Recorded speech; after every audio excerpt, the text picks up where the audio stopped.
Ang mabuting balita ng Panginoon, ayon kay San Mateo.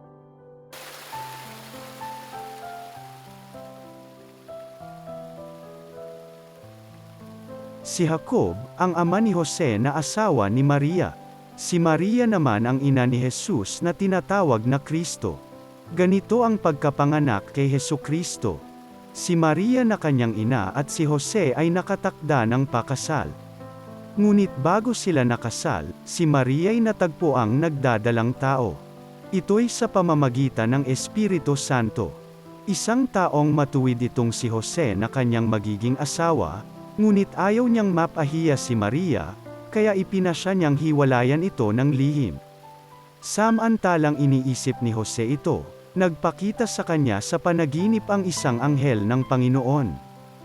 Sabi niya sa kanya, "Jose, anak ni David, huwag kang matakot na tuluyang pakasalan si Maria, sapagkat siya'y naglihi sa pamamagitan ng Espiritu Santo.